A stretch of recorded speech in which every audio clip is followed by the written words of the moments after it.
So, afternoon. We're doing a quick coaching video just on my lunch break to look over one of our Lizards coach and give him some advice on a game that went pretty bad in terms of scoreline. So, I just wanted to have a scan through and see if we can see any areas we could improve on.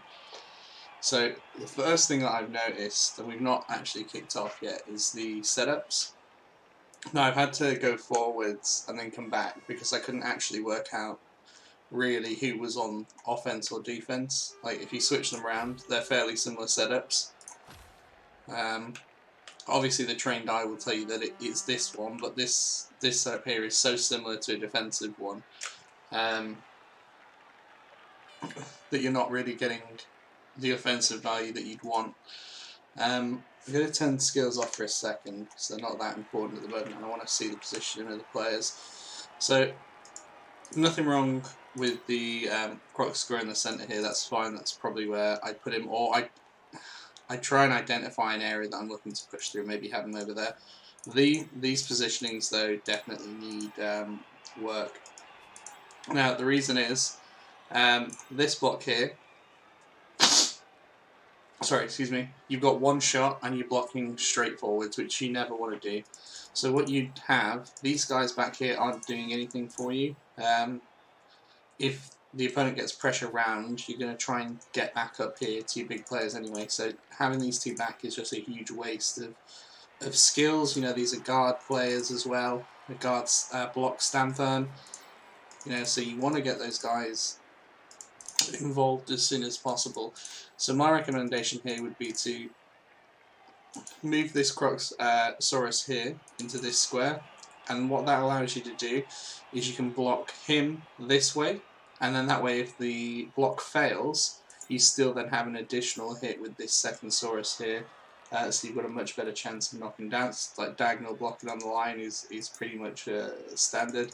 You also have the option, if you wanted to throw the block this way, clear the Crocs, and then maybe do a blitz with your Crocs. So a couple of things straight away. Again, here I'd have this guy here, I'd have this guy here. Again, so you've got two diagonal block options. And I'd maybe look to put this guy up here or on here. I'd grab two of these skinks, I'd put one here, and I'd put the other one on the same side mirrored, and then I would put two here, and him here. So then that way you've got a nice defensive shape, and you've got two players that can potentially recover the ball depending on what side it goes to. If you wanted to cage deep because you didn't feel comfortable, you can bring these guys back and have your four set up because the Wolves are pretty quick. But more than likely the ball's going to go somewhere in this area, and you can just do a drop back, pick up, and probably get to around here and bring these guys in for your cage.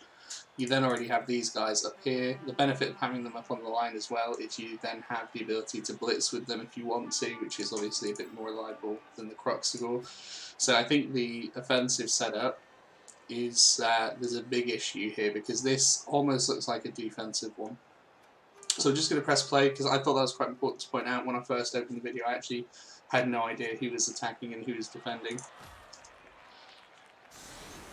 Okay, oh actually, after doing all that, after saying all that, there is some switching around. Whoops. Oh no.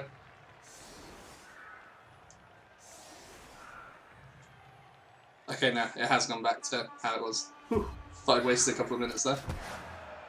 So kick off, it's an unfortunate kick. It's an unfortunate kick in that right now... Oh, that looks like it's going to be a double skull. It is. So right now, there are things that should be done immediately. Now, I don't like this setup offensively, but now you have it, you do have a great opportunity to move this guy over here, or maybe up here, this guy up here, and then you can even screen off with a couple of your skinks before you start throwing these blocks. And then that way the fail state of this isn't that bad. So we've got two rerolls, which is very low anyway. So we've got a double skull, obviously has to reroll that and gets the POW. So again, we've blocked straight forwards here. Definitely throw the diagonal block in so you get two options. But again, if we're looking here, we're taking important dice. You know, a double skull isn't that likely, but it does happen. So you need to have that in the back of your mind when you're rolling dice. Turn ordering is so important. So the way you want to do it is you want to do all your non-dice roll moves first, which you could do covering your ball, and then you want to look at things like, do I have a 2 dice block, do I have any 1 dice block, dodges, things like that. So that's the kind you almost need to have, especially when you're learning. You almost need to have a little chart of things that you want to do in order, and I'll write one up if you like. But the fact that we're doing stuff over here, and we've got a ball, you know, the white could even screen there. How much could he? 1, 2, 3, 4. He could get a golem on the ball as well. The ghoul can get there, and a werewolf. So he could get his. He could get almost as many players. Actually, he could get this wolf on as well. 1, 2, 3, 4, 5, 6, 7, 8. Yeah, he could get the majority of his team onto this ball if you have another failure. So again, we need to make sure we're diagonal blocking to make the most of it. Then we've then gone for another standard block. And now we're looking to block with the big guy. That one there was probably the best thing that could happen there, because if you double skulled on there, well, you've got no reroll anyway because you burned one, but this block here is not important. So with your big guys, use them at the end of the turn, unless there's something like absolutely critical that they need to do early. This block isn't a critical block, so again, protect the ball before you start activating your big guys, and if possible, leave your big guys to your last actions. Like obviously, if there's like some dodges, you might hold the dodges till after the big guys gone, but this should not be happening now. We're now going for the blitz again. Ball's still completely uncovered. Double push there. Pushed him onto here, and then we've moved the Saurus here. So I think we're looking to set up a cage. We've then gone for, okay, this is another mistake, so I don't mean to be too harsh here, but again, there are so many things you could have done right. If you're looking to put your guy here, or here, somewhere where he's going to be safe-ish, you could bring this guy over, absolutely. You have 3 skinks here. You could have put 1 there, 1 there, 1 there. Not that you would. You probably would have put 1 here and 1 here maybe. And just create yourself a bit of cover. So if this pickup fails, and bear in mind it's a 3-up, you've not got short hands and you've not got a reroll, you're now completely exposed. And not only are you exposed, your players are over here where they're not actually... There's actually another skink there as well. Where they're not immediately impacting. There's no, you know, there's 1 tackle zone on the ball here when you could have potentially had 2 or 3, you know, 2 tackle zones on the ball here, and you can't actually get cleared off. So let's see what the Necro do, and I think the turn ordering is going to be quite important here.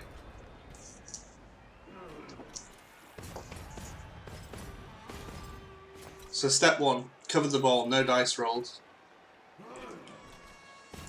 Again, another non-dice roll move, and what he's doing there is he's stopping this player from actually being able to involve himself in the gameplay.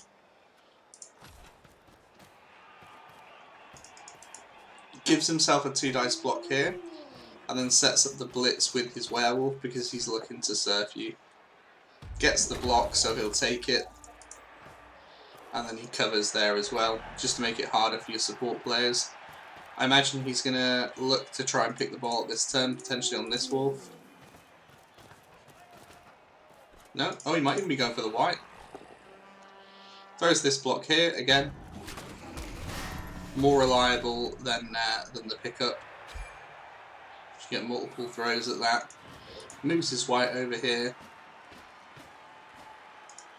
And then I think we're looking at the pickup with this guy, right? Strength 4 white picks it up, and then he tucks back into protection. So great play from Lefe here. So let's see what the lizards do. The first thing I would be doing here is putting a screen in place. There's ways you want to do it though, so you don't just want to put a skink here on its own. You want to put a skink here and a skink here. That's going to stop the wolf coming in and potentially serve. Oh no, because he could still do that.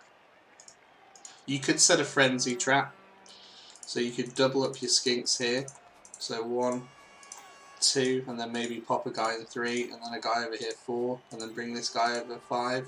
and then you can even blitz in. So you can create a nice screen here. I mean, there's technically dice on the ball, but they're not good dice.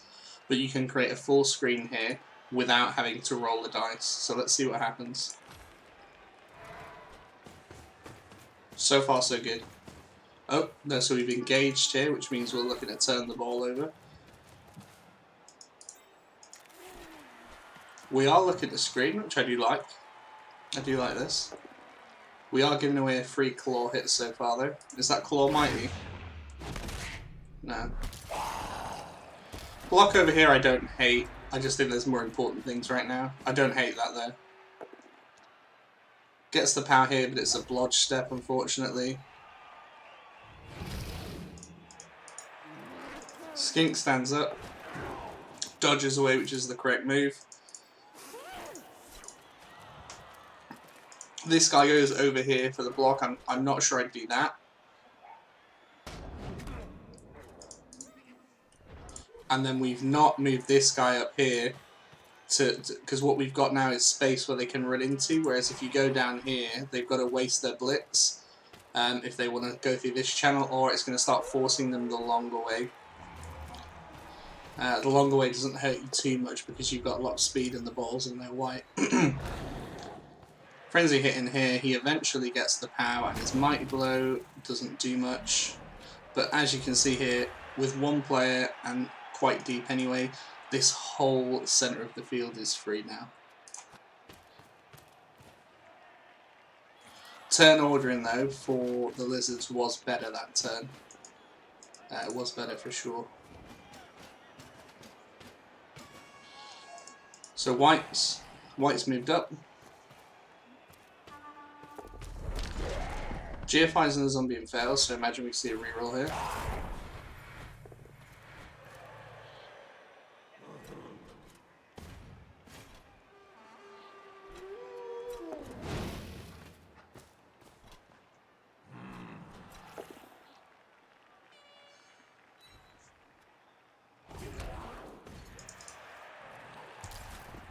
Okay, so it's looking like not a great scenario here.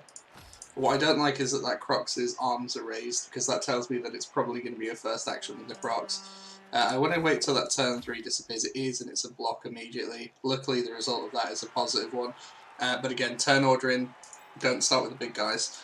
What you need to think of here is like, what what do I want to achieve this turn? So, standing this guy up and locking that wolf down isn't the worst thing in the world, but he's got the ball in the cage, right? So you've got two options. One, you can stunt in and try and 2 dice uphill, which probably isn't going to go your way. It can, by all means can, but that shouldn't be your first option, especially when he's not really looking to score next turn, because there's a couple of GFIs in there, so he'd probably try and wait for the one after. What you need to do, and he's actually left this play open, is you need to pick a corner.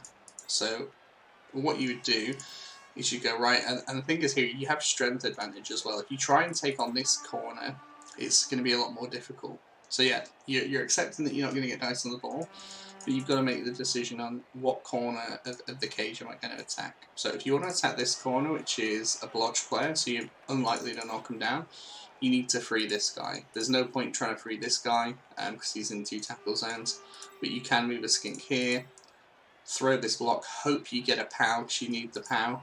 And if you do, you can then blitz with this guy and actually get a Saurus onto the ball and maybe dodge another skink in, although you've got to be careful because he's got 2 block players there which could probably take you down.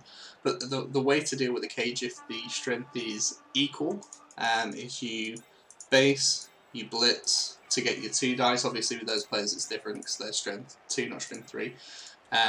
But if you've got greater strength already, which you do here, you can actually just do a 2 dice blitz at the back of the cage here, knock the zombie out of the way, and even look to then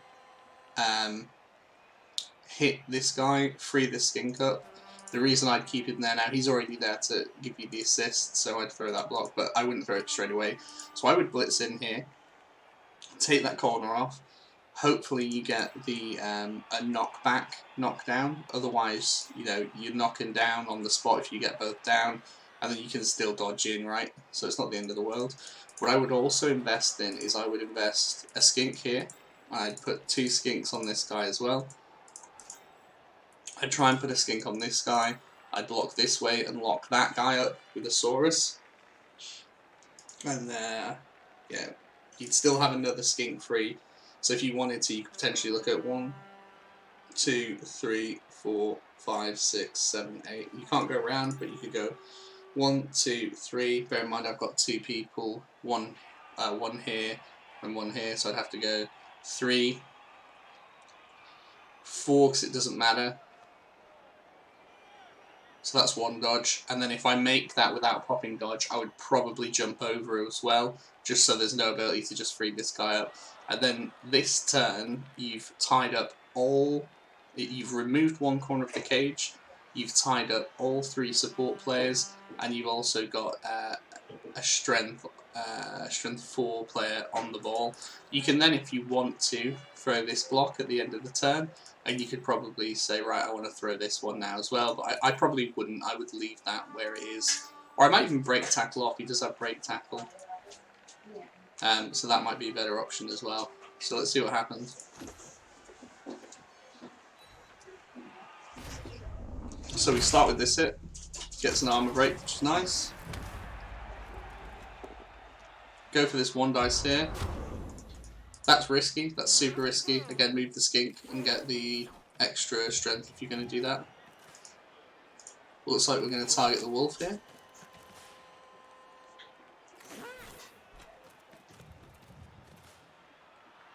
Hasn't used the blitz though, so he's actually taken the right blitz, which I'm really happy with. He's picked the wrong target, and he's also no, he picked the right target. The positioning there was bad though, because by coming in this square, he's given away an assist, which means that this player now has the same strength as this Saurus. So if you just come in normally and not run around the outside, I know he's looking to tag this player, but you can even do that after. You can blitz in and then tag that guy up if you really want to. So yeah, the positioning here is bad, and he's also, you know, the whole point of these players is their strength 4, and if you're using them like this, you might as well, you know, be using linemen, because you're losing what you're paying for. You're losing the special part of this player with that positioning.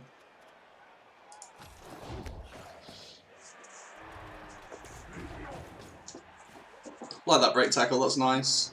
But right now, gotta do this dodge. Gotta do this dodge. Okay. No, still not right. Maybe that might be enough. So if we look at the summary of that play, you've got that guy in on the corner. You've almost got what we were looking at. However, this guy's only got 1 skink on him, and that dude. This guy's completely free. Although we do have the pressure on the ball, so not a bad turn, but I definitely would have. I think the play that I've picked out is probably better or more optimal, because you've locked down the entire team rather than some of it. Okay, that's nice. It's a risky block for him to take, actually. Uses his blitz on there and then ties up in these guys. That guy just dodges out here, so now we're back on 2 dice territory. Push for the first one. Power for the second. Go to here. And the removal. No rerolls used yet, but he just 3-up dodges.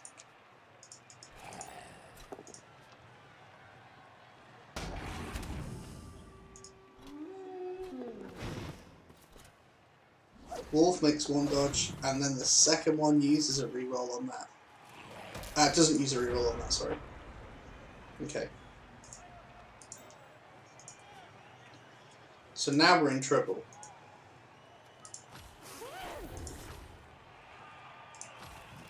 Let's wait till this that turn 4 disappears. That's really annoying. So we know this skink should be here. So again, look at my placements, right? 1, 2, 3, 4, 5, 6, 7, 8. The problem with this is the ball carrier is strength 4, I believe, so the assists don't matter. 1, 2, 3, 4, 5, 6, 7, bang. 2 dice uphill, but you get to re-roll. It's not guaranteed, but I think it's getting into the territory where that's your best option. The other way we can do it is we can maybe, because he's got a double sort of side to that. 1, 2, 3, 4, 5, 6, hit the Blodge Wolf. That might be an option. Is that break tackle? No, he's not, so, but you could free him. 1, 2, 3, 4, 5, 6 on the hit, 2 dice block. You've got to re-roll if you definitely want to get him down, although I wouldn't use it. He would probably sidestep. He'd probably sidestep there, if I'm honest. There's no value in him sidestepping there, so he's likely to sidestep there, which is not great, but this is... Yeah, you've got to decide, do you want to base the ball or do you want to hit the ball? If you want to hit the ball, then you run around and blitz a 2 dice uphill here. I think that's the only option. Otherwise, I think you take one of the corners. You could even go in this way, I guess. Actually, yeah, this is probably the better way of doing it. So go through 1, 2, 3, 1, 2, 3, 4, 5. That guy can't assist. 6 hit there, so you're on the ball. Wrap round here. Wrap round that guy who's running onto there.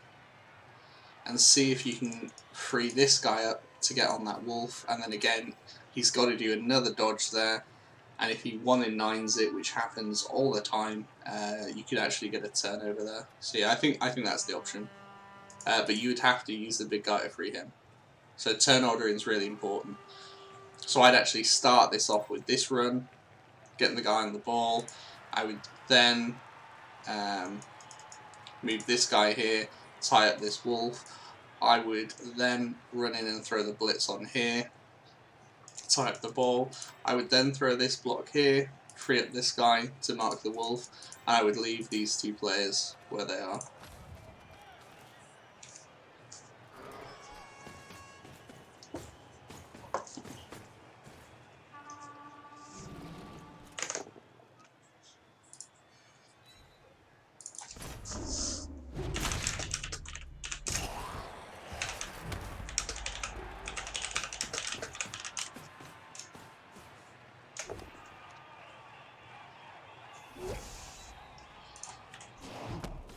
So he's not done bad here. In fairness, he's not done bad here.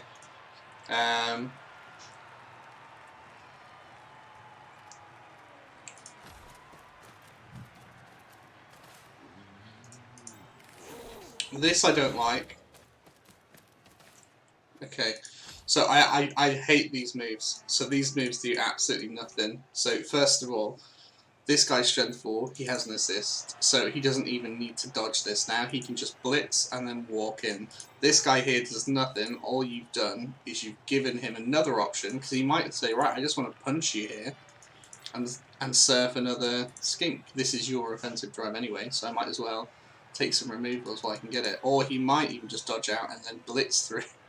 So don't like this. If you're doing this, you've got to go in here to cut that assist out. And if you're doing something with this, you've got to tie the player up. You've got to tie the player up.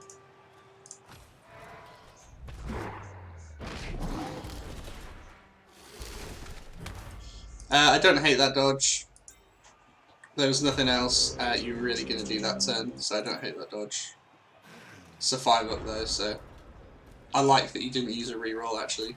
It's my favourite part of that play.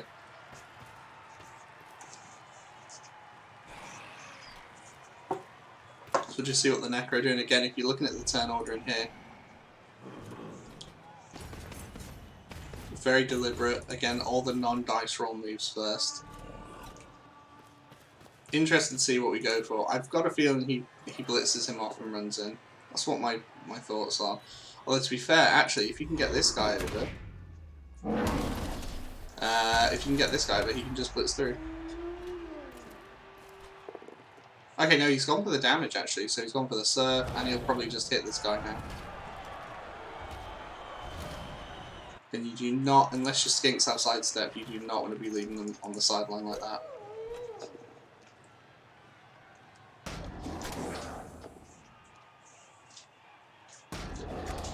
So really nice play from Lefe there, and he could walk in now, or he could choose to just stand maybe here and wait out another turn. Nice, he's popped it in.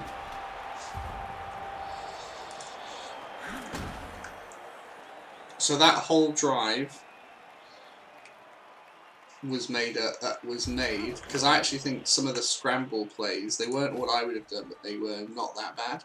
The whole drive was determined by the setup and then the turn order.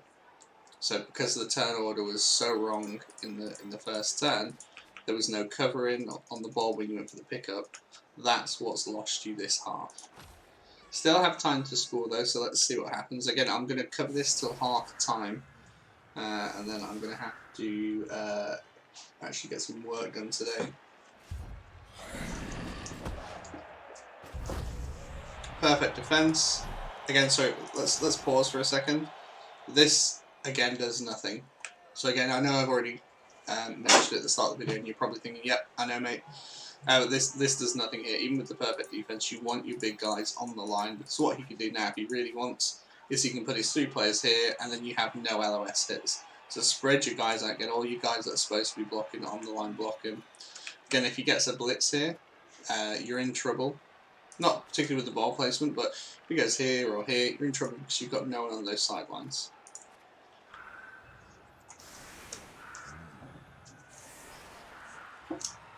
Okay, so actually Lefe might even go a different way and just mans.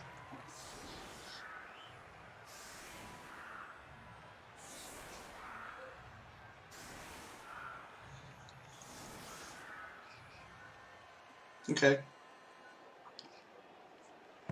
Not personally what I would have done there, because he's giving you LOS hits, but turn ordering again, so we're blocking straight forwards. That's kind of forced upon you because of the perfect defense. But again, turn ordering, I think we've got 4 turns, so you want to get into a position where you're thinking about moving the ball, starting with your risky big guy, not the plan, or not the play, my friend. You go, some nice hits here though. He's made it so you can't follow up though, which is nice. Wrong way to push, because of stand firm. Let's see if we do a bit of ball protection. So this is what I am liking. So unlike in the first turn, where you just went for the straight pickup, you've actually thought now, right? It shows you're learning for sure, but you're actually thinking, right, I need to put some kind of screen in place for if this pickup fails, and it does. And you don't use a reroll, which is the right call. You should never use a reroll in that situation unless you had to pick it up that turn based on like time left available to score. Otherwise, you always let those drop.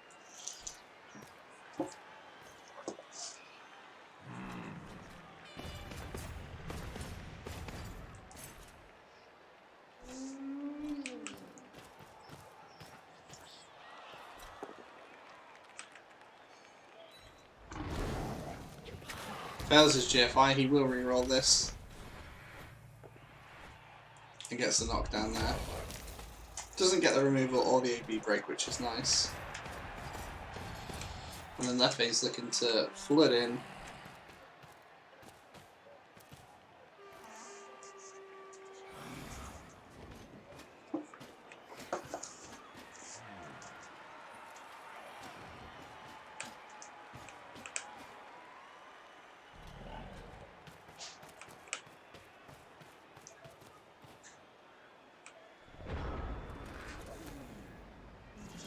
Okay, so again we're starting off with the hits over here. It's a diagonal block, which I really like. It's an armor break and a KO, but again it's starting the turn with your big guy. like just to clarify as well, the reason why we say you shouldn't be starting with the big guy is that loner skill there, because you have to re-roll to see, you have to roll 4+ to see if you can actually do a re-roll, so it's just not reliable. So if you 1 in 9 there, or you double skull, that's turnover straight away. This guy can dodge out, knock that guy out the way and score. You've double skulled there and use your last re-roll. So you're fortunate that that double skull came then, and not the block beforehand, because you likely wouldn't have got it. You likely wouldn't have re-rolled. So nice for a second KO though. So now let's see how the thought process changes. I like the fact you clicked on this guy next, because you're thinking, right, no re-rolls, I need to start doing some non-dice roll stuff. I don't like where he's gone though. And you're going right onto a block. Again, a 1 in 9 there. Sorry, double skull there, and you've done. You've then tried to make it a straight pickup with no cover on the ball again, against the sideline. And against the sideline, you need to be even more wary about, because what has happened there, it happened to Ark in his final as well. The failed pickup there can essentially, or like the ball going into the crowd, can literally just turn a game. That's actually not the worst space in the world, but it's not a great one either, because he can control this area pretty easily. 3 dice block here, I imagine we'll see a blitz in here, and then he can recover the ball with this wolf, and he still has enough turn. He rolled, you know, that rolling is quite nice. He rolled the 6s when he needed to roll the 6s. Oh, and he just picks up on the movement 7 guy actually, and goes for it. Imagine we'll see a screen come in here. That skink's going down. And a Cas. Not permanent, so we're not too worried. This guy links on here, and then I imagine the ghoul will be sent around. Takes down that skink, but he can just get up. That guy's only strength 3 though. Okay, so immediately, you've already rolled the dice for the chance to click anything. There needs to be one thing you focus on this turn, and that is, can I hit the ball carrier? This guy, I would probably tag up the strength 4. Actually, no, I wouldn't. I would tag up the ghoul. This guy, I would try and get 1, 2. I'd get him over here. Just so you've added prehensile tail on here. You're not going to be able to do much with this guy. I would maybe run him over here actually, or I'd tag him on the back of this, and you've got another block there. But then the recovery options aren't good. You've got this guy here, and again, don't forget about Stunty, because these are 3-ups with rerolls built in, which isn't that bad. First thing I do is I'd go 1, 2, 3, 4, 5. 5's your maximum movement actually, so I'd go there. So I'd go 1, 2, 3, 4. Then I would go 1, 2, 3, 4, 5 for the hit.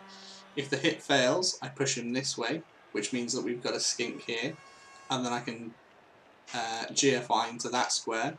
So you've got a situation where there's your player, his player, your player. I would then look to try and dodge this guy through and stick him onto this wolf. And you've got a player here actually as well. Oh no, you've got... Is that right? You have a player here. Oh my god, wow. Okay. So actually you dodge this out there, you dodge this out there, and then you come and blitz with this guy. That's a 2 dice block then, puts him here, and then he has a skink either side and here if it fails. That's the play. So we've gone for a block over here on a player that doesn't have block. So super risky. Oh, there's a... I didn't notice that zombie there, so yeah, you probably do that right. But not in that order. He's stood up, and you've... Yeah, I think you've just focused on blocks here when you've not thought about what can I do to win the game. So you made this dodge. You can still do a 2 dice. Okay, you blitzed here. Okay. I wonder if you've forgotten about this player. Yeah, that's fine. Although positioning here would have been better. Okay, no, he uses that guy as well.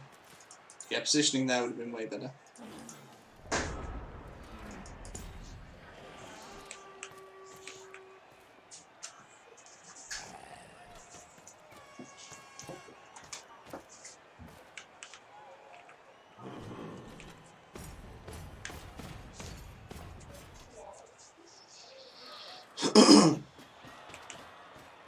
Again, all non-dice roll moves first. Moves this guy in here. Moves this guy over to cut out the assists, and then you can just blitz through. He's actually got 2 turns to do this as well. Oh, he's actually going to take his time because he's got 2 turns. So 3 dice here, he's got block. Kills that guy. Ouch. Do we see the Apotho? Nope. Good shout. Throws the block here. Gets the armor break. So that's as good as a KO at this point. So let's see what we do here. So luckily the piece with guard... Is this guy break tackle? No. Is this guy break tackle? 1, 2, 3, 4, 5, 6. GFI. I think you've got to do it. These guys you could probably look to just tag up some stuff. It's not that... Yeah, it's not really that important what you do with them. This guy I would dodge off and put here, or maybe here. Because again, you can do the same with this guy. Well, then you've got to do a dodge, GFI hit onto him. Instead, we throw this block here. So that was the only player that could have knocked the ball free. Go for the big guy activation there.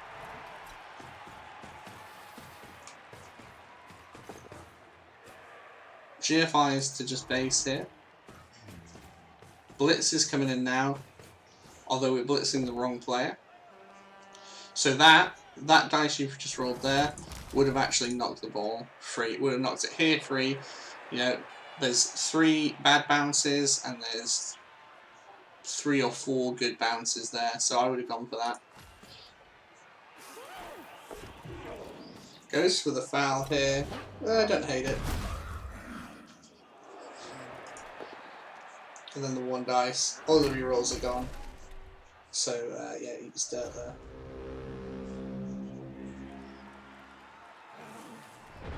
I imagine this is a score for the Necro.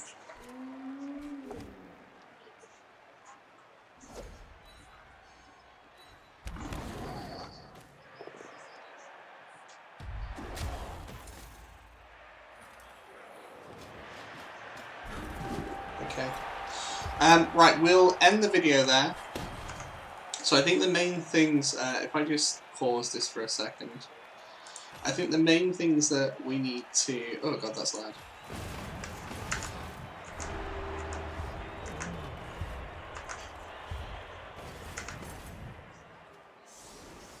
Okay, it's a bit more quiet now. So I think the main things we need to focus on are correct positioning on the offense, making sure that not only are you set up to maximise your blocks, but you're also set up to cover things like perfect defence and also blitz events and things like that as well, so you need to be wary of those because you had no protection on there. I think we need to make sure that on the LOS where we can, we're doing diagonal blocking, so if you fail you've got follow-up blocks. I think the turn ordering we need to focus on, so again activating the big guy last unless we need him. So if you're in a situation where you need to break a cage and he is the player that you decided can do it, you can activate him sooner, but obviously you've made a decision there, and if the dice don't go how you need them, your turn's going to end. We need to work on covering of the ball, so making sure that if we fail our pickup, if it's within pickup range of an opponent, you need to have coverage on the pickup, just in case you fail it, because you failed a lot of pickups in that game. And I know you'll probably think, I got some really bad dice there, which, you know, you failed your pickups, so that's not great dice, but what really hurt is the fact that you hadn't planned on it. You'd planned that you were just going to make that. And especially the first one, you went for the pickup without a reroll with no coverage, so you need to make sure that we're bringing that into your game. Cage breaking, I liked some parts of what you did there, but again, easiest way to break a cage, pick a corner, go through it, and then try basing people. And then you're putting pressure on the opponent. If they have a bad dice roll in their turn, you might even get like a free hit and then a blitz. Also, by wrapping the cage as well, if you do manage to get control back through like a failed action or something like that from your opponent, you then have the ability to like chain push the ball carrier and push them out of the cage and things like that. So there's other things you can do there. Yeah, and when you're against Frenzy, don't leave your players in surfing range. That's another big thing in that half. The like sort of work points that we've seen in this first half, they are fairly typical of someone that is just picking up the game, and you might slowly start to pick up on little things here and there that you could do differently to how I've advised. But I think what we've covered in this like half hour or whatever, I think if we can work on that, if we can work on the turn ordering is a big one for you. If we can work on ball protection, I think you're going to start progressing and winning games much quicker. But yeah, I think that turn one went as bad as it could have, and then you spent the rest of the game scrambling. I don't hate some of your scramble plays, but I just think there were different options. I'm going to do this with you for as long as you like, so we can do this every week after one of your league games. I can sit back one lunchtime and just go through it. If you get to the point where you're sick of hearing the feedback, tell me to shut up, but if not, I'm happy to help you. And if you want to do some one-on-one games as well, and we can talk through stuff in real time, we'll put the minutes up to like 4 or something, and we can just do friendly games. I'm totally happy with that as well. So yeah, let me know what you think, and yeah, hope you don't mind me uploading this so you can see it.